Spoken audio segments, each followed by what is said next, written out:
सभी का हमारे YouTube चैनल स्टडी एडवांस रफ्ता रफ्ता पर स्वागत है। हम क्लास 12th की ज्योग्राफी का चैप्टर पढ़ रहे थे। चैप्टर नंबर 3 ह्यूमन डेवलपमेंट यानी मानव विकास। हमने अब इससे पहले वाले जो वीडियो में बात की थी वो की थी ग्रोथ एंड डेवलपमेंट की, कि किस तरह से ग्रोथ और डेवलपमेंट में क्या अंतर है, ग्रोथ में और डेवलपमेंट में कौन कौन सी चीज़ें हैं जो समाहित की जाती हैं, जिनके आधार पर हम ग्रोथ और डेवलपमेंट का पता लगाते हैं। आज के हमारे इस वीडियो में हम बात करेंगे दो टॉपिक, मानव विकास के 4 स्तंभ और मानव विकास के उपागमों की, यानी pillar of the human development and approaches of the human development. तो आइए शुरू करते हैं।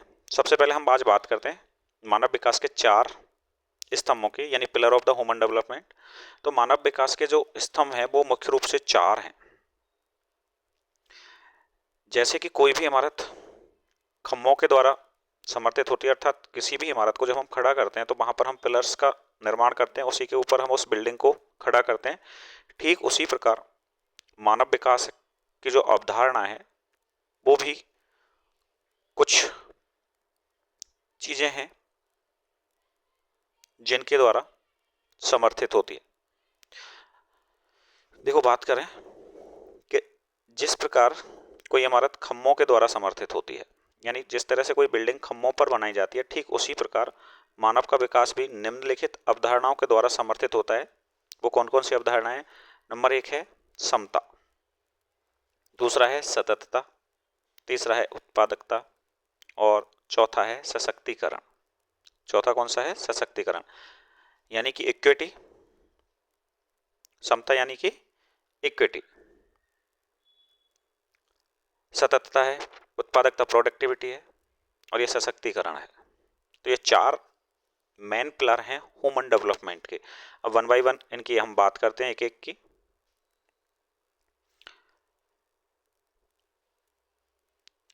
मानव विकास के 4 स्तंभ में सबसे पहला है समता यानी इक्विटी। समता का अर्थ होता है कि सभी लोगों के लिए जो अवसर उपलब्ध हैं उन लोगों की पहुंच उन सभी अवसरों तक समान होनी चाहिए।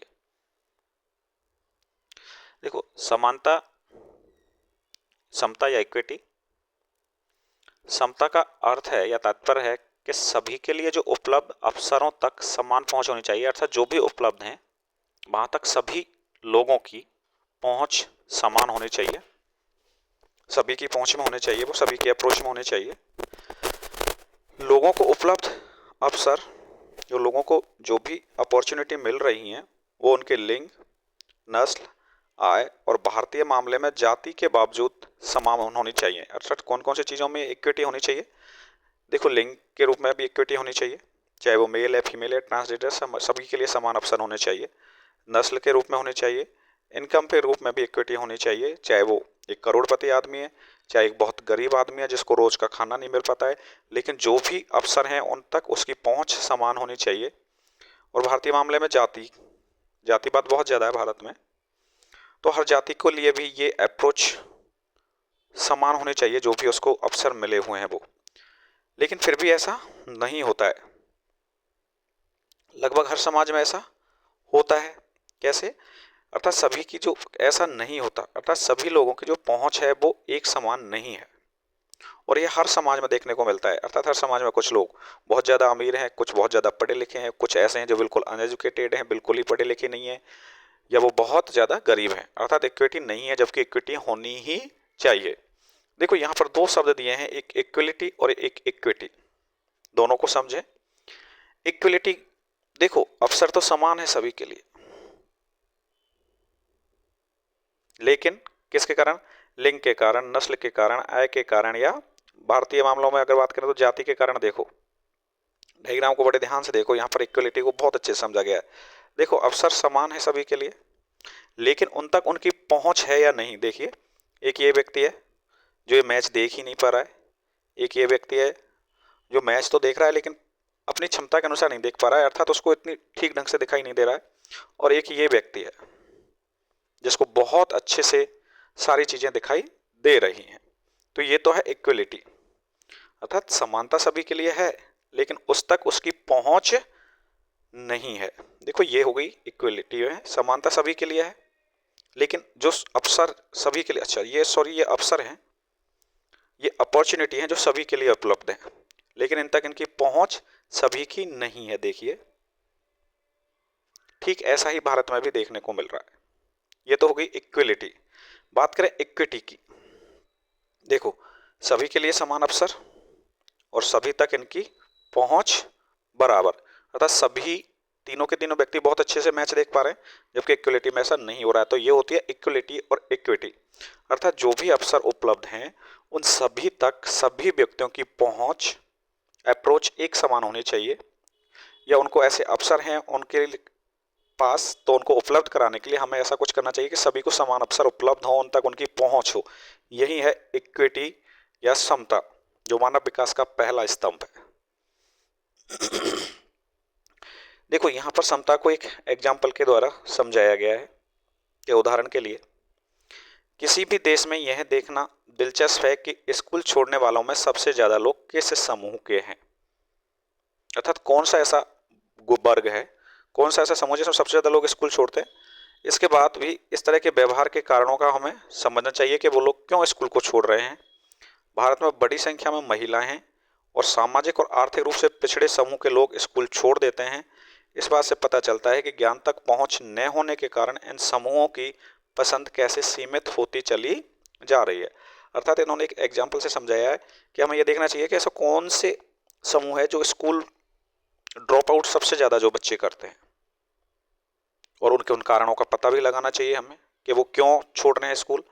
भारत में ज्यादातर फीमेल या महिलाएं और ऐसे लोग जो सामाजिक रूप से पिछड़े हैं या आर्थिक रूप से पिछड़े हैं वो स्कूल तक नहीं जाते हैं।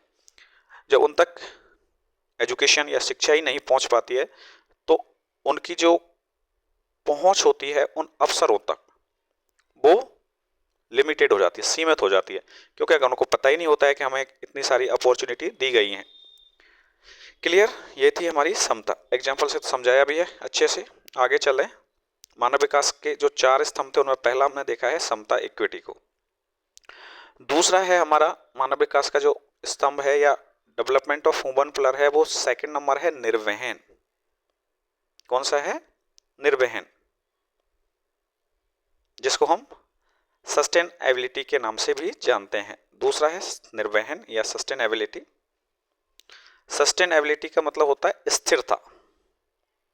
स्थिरता का अर्थ है कि अवसर जो हैं उनकी जो उपलब्धता है वो लगातार मिलनी चाहिए। ऐसा नहीं है कि एक बार किसी व्यक्ति को अवसर दे दिया और सेकंड टाइम पे उस व्यक्ति को वो अवसर मिलता ही नहीं है।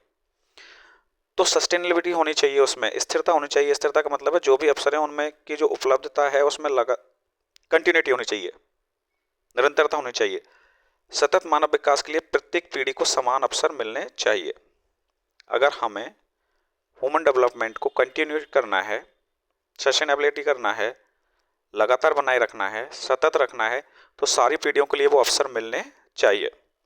सभी पर्यावरणीय, वित्तीय और मानव संसाधनों का उपयोग भविष्य को ध्यान में रखकर किया जाना चाहिए। पर्यावरण की हम बात करें, वित्तीय की बात करें, चाहे मानव संसाधनों की हम बात करें, ह्यूमन रिसोर्सेज की बात करें, चाहे एनवायरनमेंट की बात करें, चाहे फाइनेंशियल या इकोनॉमिक की बात करें, तो इनका उपयोग हमें भविष्य को देखकर, भविष्य को ध्यान में रखकर करना चाहिए।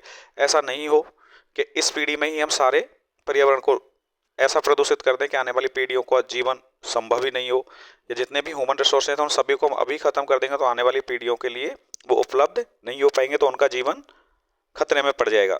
तो हमें ह्यूमन डेवलपमेंट, मानव विकास तो करना है, लेकिन पर्यावरण को ध्यान में रखकर, इकोनॉमिक चीज़ों को, वित्तीय चीज़ों को ध्यान में रखकर, मानव संसाधनों का जो उपयोग कर रहे हैं उनका भी उपयोग तो करेंगे, लेकिन भविष्य को ध्यान में रखकर करेंगे।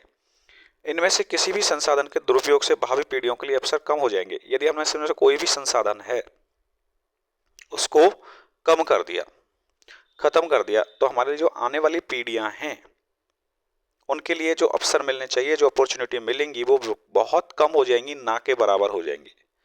तो ये था हमारा सस्टेनेबिलिटी, निर्वहन। देखो सस्टेनेबल का मतलब 3 चीज़ों से देखा है, सोशल, इकोनॉमिक और एनवायरनमेंट। इन तीनों चीज़ों को हमें यूज़ तो करना है, लेकिन फ्यूचर को ध्यान में रखते हुए, ताकि आने वाली जो हमारी भावी पीढ़ियां हैं उनके लिए भी इनका उपयोग किया जा सके। यहाँ पर इसको एक एग्जाम्पल के थ्रू समझाया गया है सस्टेनेबिलिटी को, कि एक अच्छा उदाहरण लड़कियों को स्कूल भेजने के महत्व के बारे में है। क्या हमें लड़कियों को स्कूल भेजना चाहिए जिससे कि उनको लिए जो अवसर उपलब्ध हैं उनके बारे में उनका नॉलेज बढ़े। यदि कोई समुदाय अपनी लड़कियों को स्कूल भेजने के महत्व पर जोर नहीं देता, अर्थात कोई एक समुदाय विशेष लड़कियों को स्कूल नहीं भेजता है, तो बड़ी होने पर इन युवा महिलाओं के लिए कई अवसर खो जाएंगे। अगर आप अपनी बच्चियों को स्कूल नहीं भेज रहे हो तो वो एजुकेटेड नहीं होंगी। जब एजुकेटेड नहीं होंगी तो आने वाले जैसे जैसे वो बड़ी होंगी, युवा पीढ़ी में जाएंगी, यंग स्टेज पर पहुंचेंगी, तो जो अपॉर्चुनिटी, जो अवसर उनको मिलने चाहिए थे, उन अवसरों के लिए वो योग्य नहीं रहेंगी, तो उनके लिए कई अवसर हैं वो खो जाएंगे। अब उनमें कौन कौन से अवसर हो सकते हैं? उनके कैरियर विकल्पों में गंभीर रूप से कटौती की जाएगी। इससे उनके जीवन के अन्य पहलू प्रभावित होंगे। प्रमुख रूप से अगर वो एजुकेटेड नहीं होंगी, पढ़ेंगी लिखेंगी नहीं, तो जो कैरियर के विकल्प हैं वो उनके लिए खत्म हो जाएंगे। जब कैरियर के विकल्प उनके लिए खत्म हो जाएंगे तो उनके जो बहुत सारे ऐसे पहलू हैं जो उनसे भी प्रभावित होंगे। इसलिए प्रत्येक पीढ़ी को अपनी भावी पीढ़ियों के लिए विकल्पों और अवसरों की उपलब्धता सुनिश्चित करनी चाहिए। इसलिए चाहे आज की पीढ़ी है, चाहे हमारी आने वाली पीढ़ी है, सबको ये ध्यान में रखना चाहिए कि हमारी आने वाली पीढ़ियां भी आसानी से अपना जीवन निर्वाह कर सकें। क्लियर? मानव विकास का तीसरा स्तंभ है वो है प्रोडक्टिविटी, यानी ह्यूमन डेवलपमेंट के पिलर्स की हम बात करते हैं, पिलर्स ऑफ ह्यूमन डेवलपमेंट। उसमें हमने दो पिलर्स की बात की थी, इक्विटी की और सस्टेनेबिलिटी की, यानी समता की और निर्वहन की। तीसरा है प्रोडक्टिविटी, यानी उत्पादकता। उत्पादकता से क्या मतलब है? यहाँ उत्पादकता का अर्थ है मानव श्रम। उत्पादकता या मानव के कार्य के संदर्भ से उत्पादकता की बात कर रहा है। अर्थात तो मानव जो श्रम कर रहा है, मानव जो काम कर रहा है, मानव जो लेबर कर रहा है, उसके द्वारा क्या प्रोडक्टिविटी मिल रही है, या मानव जो काम कर रहा है जो भी, वो क्या प्रोडक्टिविटी दे रहा है, उसी से रिलेटेड है प्रोडक्टिविटी। इसमें लोगों की क्षमताओं का निर्माण करके ऐसे उत्पादकता को लगातार समृद्ध किया जाना चाहिए। जैसे हमने पॉपुलेशन का जब चैप्टर पढ़ा था स्टार्टिंग में, तब हमने बात भी की थी कि किसी भी देश की जो प्रमुख संपदा या मुख्य संपदा होते हैं वहाँ के लोग, वहाँ के लोग। अगर वहाँ के लोग कुछ काम करेंगे तो वहाँ की इकोनॉमी आगे बढ़ेगी। कोई भी काम करेंगे तो वहाँ की इकोनॉमी आगे बढ़ेगी। ठीक है, अंततः ये लोग ही हैं जो राष्ट्र को की वास्तविक संपत्ति हैं। वही बात की गई है कि किसी भी देश के लोग या किसी भी राष्ट्र के लोग उस राष्ट्र की वास्तविक संपत्ति होते हैं।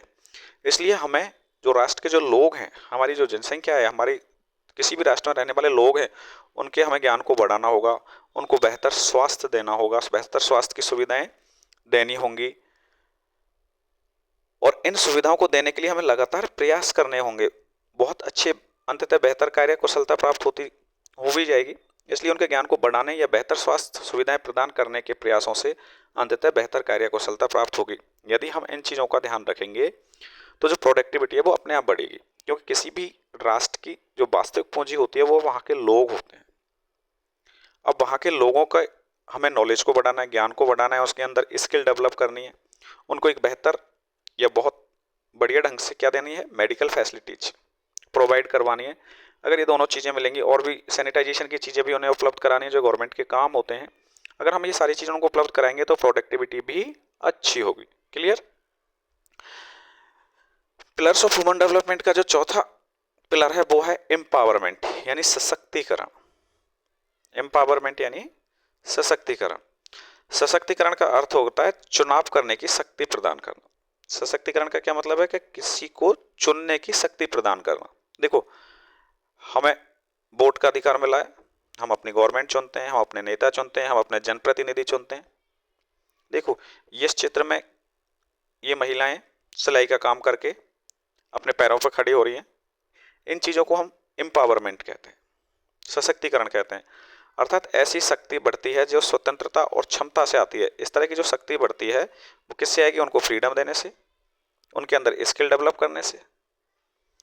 लोगों को सशक्त बनाने के लिए हमें क्या क्या करना चाहिए? सुशासन होना चाहिए, अर्थात एक अच्छा एडमिनिस्ट्रेशन होना चाहिए, और जनोन लोगों के लिए काम आने वाली नीतियों को बनाना होगा, जिनको हम जनोन्मुखी नीतियां कहते हैं।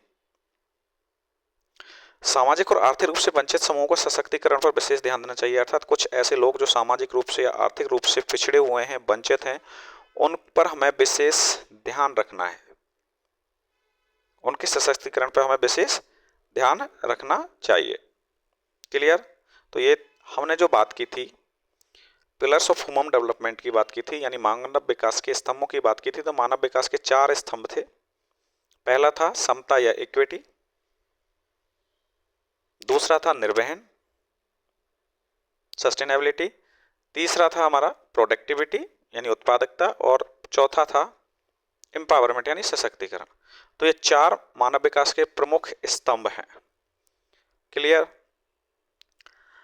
अब हम बात करेंगे मानव विकास के उपागमों की, approaches of the human development.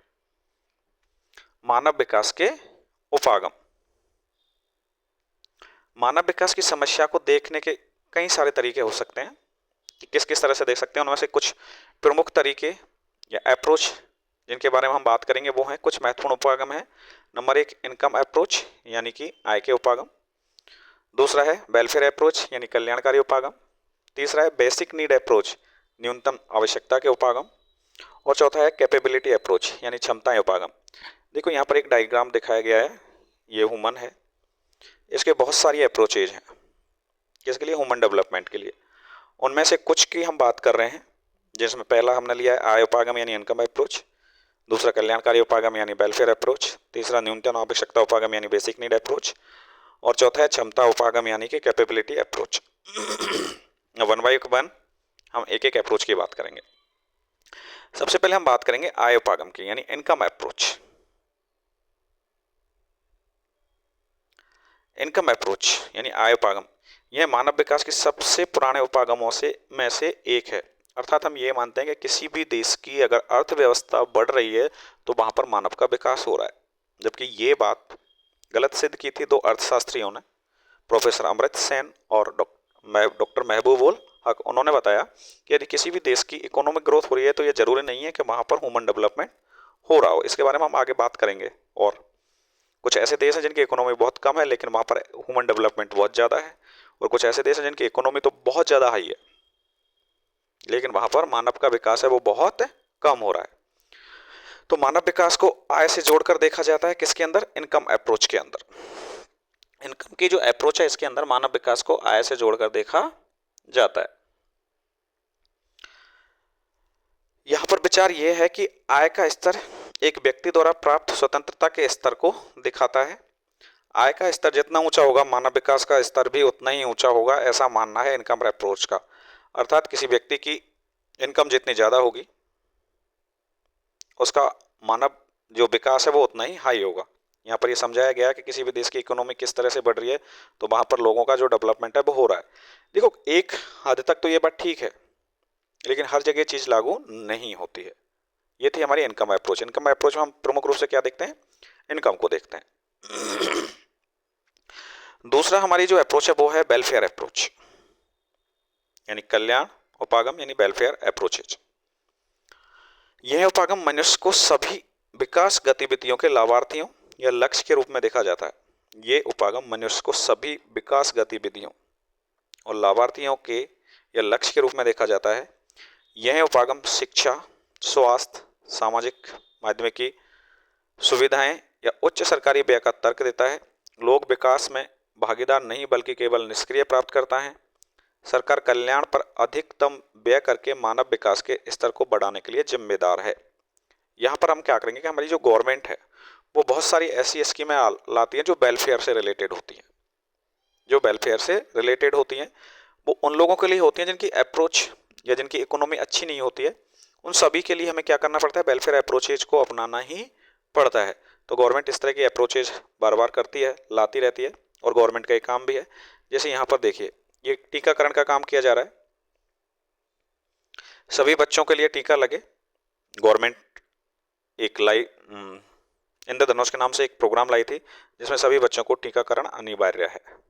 तो ये है हमारी वेलफेयर अप्रोच। तीसरी हमारी जो अप्रोच है वो है न्यूनतम आवश्यकता उपागम यानी basic need approach. Basic need approach यह उपागम प्रारंभ में अंतरराष्ट्रीय श्रम संगठन ILO, ये इंटरनेशनल लेबर एक ऑर्गेनाइजेशन है, इसके द्वारा प्रस्तावित किया गया था। एमसीक्यू में आ सकता है कि बेसिक नीड अप्रोच किसके द्वारा प्रस्तुत किया गया था, तो किसके द्वारा किया गया था, आईएलओ के द्वारा।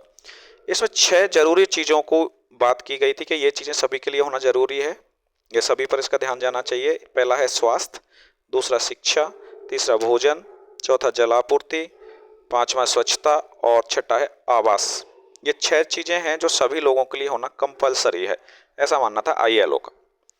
मानवीय विकास विकल्पों के सवालों को नजरअंदाज कर दिया गया और परिभाषित वर्गों की बुनियादी जरूरतों के प्रावधानों पर जोर दिया गया। बेसिक नीड अप्रोच में ये जरूरी है कि ये 6 चीजें जो बिल्कुल जीवन जीने के लिए जरूरी होती हैं, ये सभी के लिए होना बहुत ही जरूरी है। तो ये 6 चीजें हैं, स्वास्थ्य, शिक्षा, भोजन, जलापूर्ति, स्वच्छता और आवास। तो न्यूनतम आवश्यकता का जो उपागम है ये आईएलओ के द्वारा प्रस्तावित किया गया था। मानव विकास का जो चौथा और लास्ट जिस अप्रोच की हम बात करेंगे, उपागम की बात करेंगे, वो है क्षमता उपागम यानी कैपेबिलिटी, क्षमता उपागम यानी कैपेबिलिटी अप्रोच। क्षमता उपागम यानी कैपेबिलिटी अप्रोच की हम बात करेंगे। ये जो कैपेबिलिटी अप्रोच है ये दिया गया था प्रोफेसर अमर्त्य सेन से रिलेटेड है। यह उपागम प्रोफेसर अमर्त्य सेन से जुड़ा है। इन्होंने कहा था कि poverty is not just a lack of money, अर्थात गरीबी पैसा कम है वो गरीबी नहीं है। It is not having the capability to realise one's full potential as a human being. जब वो अपनी क्षमता को नहीं पहचान पाता है तो वो एक गरीबी है। तो ये अप्रोच दिया था प्रोफेसर अमर्त्य सेन ने।